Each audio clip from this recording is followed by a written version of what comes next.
this month of Ramadan, it is especially important that we look at our heart. Who do we have a problem with? Who do we have an issue with? Whose ties have we cut off? Allah commands us in this same surah, Surah Al-Anfal, verse number 1. يسألونك عن الأنفال قل الأنفال لله والرسول فاتقوا الله وأصلحوا ذات بينكم. Fear Allah subhanahu wa ta'ala. وَأَصْلِحُوا ذَاتَ بَيْنِكُمْ.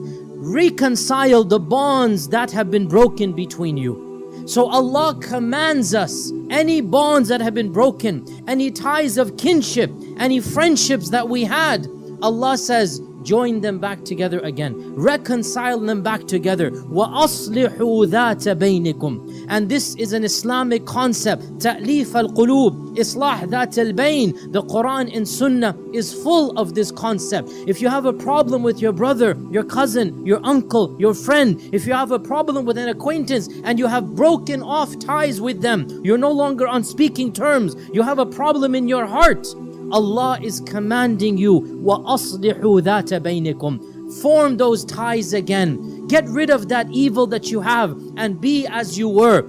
And therefore, brothers and sisters, in this month of Ramadan, let us look at our hearts. Let us look at our relationships. Our Prophet ﷺ said, and this hadith is so relevant in Ramadan, as we're praying, as we're fasting, as we're giving charity. Hadith is in Abu Dawood. Our Prophet ﷺ said, do you want to know what is far better than sadaqah and salah and siyam? Do you want to know what is better than fasting and praying and giving charity? They said, what could be better?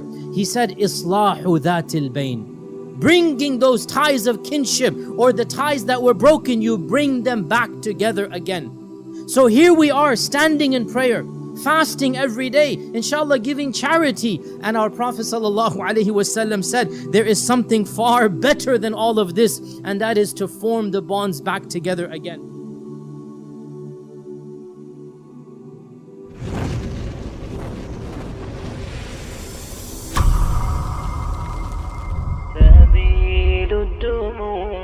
سبيل مريح تنهد يا صاحي كي تستريح